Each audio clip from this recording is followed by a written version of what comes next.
Thank you so much, Mr. Chair. And I want to thank everyone for their excellent presentations and very thoughtful ones. So thank you for being here today.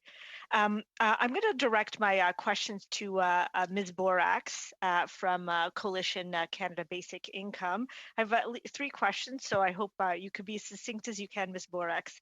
My first question to you is, whenever someone talks about some sort of a guaranteed basic income, many people believe it would serve as a disincentive for people to work. How would you respond to this? There is no evidence to support that statement.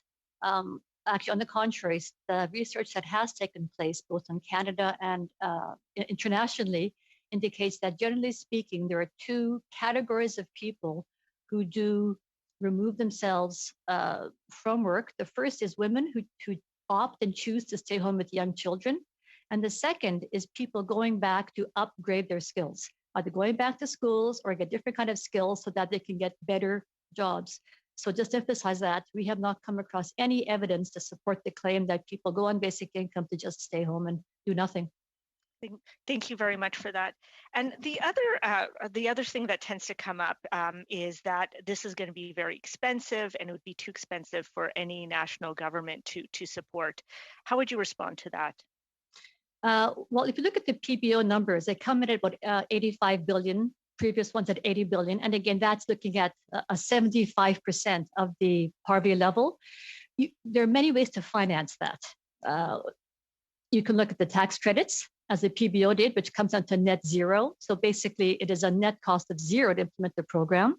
You can look at incorporating the current costs that the government spends on social support programs, income support programs, which is about 45 billion. You're bringing it down to 45 billion.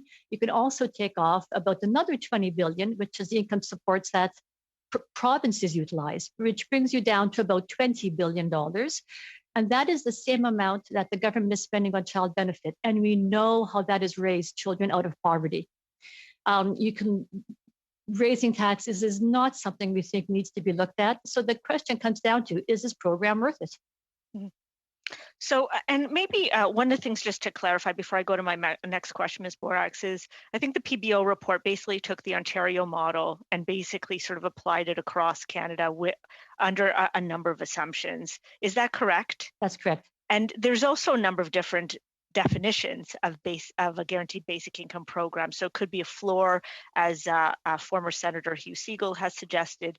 It could be Minco, sort of like a model that's based on something Manitoba had done. So there's any number of different ways to actually sort of create a guaranteed basic program across Canada. Is that right?